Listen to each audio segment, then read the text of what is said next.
শীতের এই সময়টাতে বিকেলে চায়ের আড্ডায় বাঁধাকপির পাকোড়া না হলে যেন চলেই না। আসসালামু আলাইকুম everyone, welcome back to my channel. আজকে আমি তৈরি করব মুচমুচে বাঁধাকপির পাকোড়া। বাঁধাকপির এই পাকোড়াগুলো তৈরি করা যেমন সহজ, খেতেও কিন্তু খুবই মজাদার। ঘরে থাকা সামান্য কয়েকটি উপকরণ দিয়ে তৈরি করা যায়, আর তৈরি করা এত বেশি সহজ যে কেউ তৈরি করে নিতে পারবেন। বাচ্চা থেকে বড় সবাই কিন্তু এই পাকোড়াটা খুবই বেশি পছন্দ করে। আর এই সময় বাজারে প্রচুর বাঁধাকপি পাওয়া যায়, এখনই সময় এই বাঁধাকপির পাকোড়া তৈরি করে খাওয়ার। চলুন তাহলে রেসিপি দেখে নেই। বিসমিল্লাহ। পাকোড়া তৈরি করার জন্য এখানে বেশ বড় সাইজের একটি বাঁধাকপি নিয়েছি। আমি পুরোটা দিয়ে পাকোড়া তৈরি করব, কারণ আমি খুবই বেশি পছন্দ করি এই পাকোড়াটা। বাঁধাকপির উপরের নষ্ট খোসা বা পাতাগুলোকে আমি ফেলে দিয়েছি। তারপরে বাঁধাকপিটাকে খুব ভালোভাবে ধুয়ে নিয়েছি। এরপরে চিকন চিকন করে কুচি করে কেটে নিচ্ছি। আমি ঠিক এইভাবে চিকন করে কেটে নিয়েছি। এর থেকে একটু মোটা বা চিকন হলে তাতে কোনো প্রবলেম নেই। পুরোটা বাঁধাকপি এখানে আমার কেটে নেওয়া হয়ে গিয়েছে।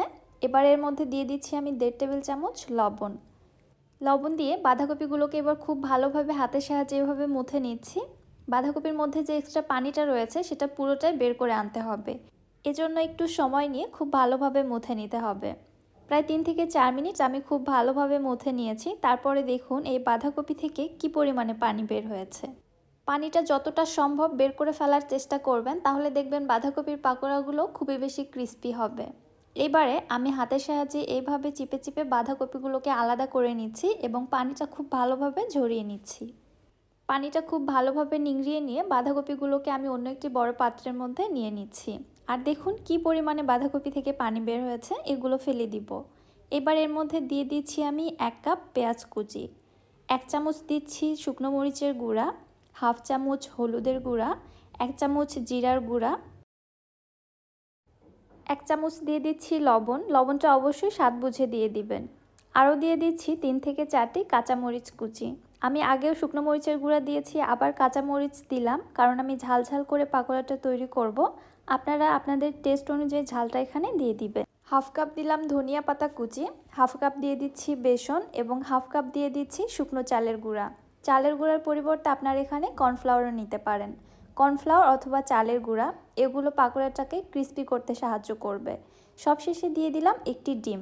এবারে সব কিছু খুব ভালোভাবে মিক্সড করে নিচ্ছি। এখানে কোনো পানি অ্যাড করতে হবে না।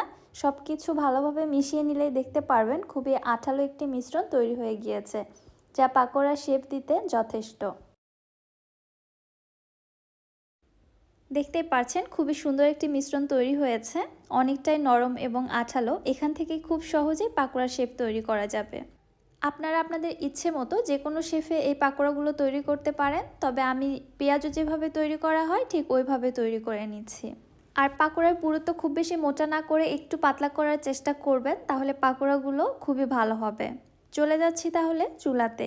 চুলায় একটি প্যানের মধ্যে পর্যাপ্ত পরিমাণে তেল খুব ভালোভাবে গরম করে নিয়েছি। তারপরে দেখুন একে একে আমি পাকোড়াগুলো ছেড়ে দিচ্ছি। আর এই পাকোড়া ভাজার জন্য তেলটা খুব বেশি হাই হিটে গরম করবেন না, তাহলে দেখবেন পাকোড়া ছেড়ে দেওয়ার সঙ্গে সঙ্গে উপর থেকে খুব দ্রুত কালার চলে আসছে, আর ভেতরটা কিন্তু ভালোভাবে কুকড হবে না। এই পাকোড়াগুলো একটু সময় নিয়ে ভেজে নিতে হবে, তাহলে দেখবেন ভেতরটাও যেমন কুকড হয়েছে তেমনি এত বেশি ক্রিস্পি এবং মজাদার হবে, খেতে জাস্ট অসাধারণ। প্রায় 7 থেকে 8 মিনিট হাতে সময় নিয়ে উল্টে পাল্টে পাকোড়াগুলোকে আমি সুন্দর কালার আসা পর্যন্ত ভেজে নিয়েছি, দেখতেই পাচ্ছেন। আমি এর থেকে বেশি আর কালার নিয়ে আসবো না, আমার কাছে এই কালারটাই ভালো লাগে। আর উপরটাও বেশ ক্রিস্পি হয়েছে। এই পর্যায়ে আমি তেল ঝরিয়ে উঠিয়ে নিচ্ছি। একইভাবে এখানে আমার সবগুলি পাকোড়াই তৈরি করা হয়ে গিয়েছে।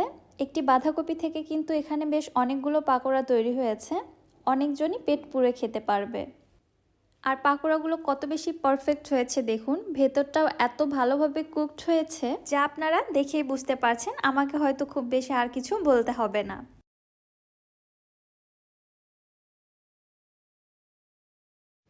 সো এত সহজভাবে বাসায় যখন বাঁধাকপির পাকোড়া এত মজা করে তৈরি করা যায়, তাহলে আর দেরি কিসের, এখনই তৈরি করে ফেলুন। রেসিপিটি আপনাদের কাছে কেমন লেগেছে অবশ্যই আমাকে কমেন্ট করে জানাবেন। রেসিপিটি ভালো লাগলে যারা আমার ইউটিউব চ্যানেল থেকে ভিডিওটি দেখছেন চ্যানেল সাবস্ক্রাইব করে দিবেন, আর যারা ফেসবুক পেজ থেকে দেখছেন পেজটিতে ফলো দিয়ে দিবেন। সো আজকের মতো এখানেই বিদায় নিচ্ছি। আল্লাহ হাফেজ।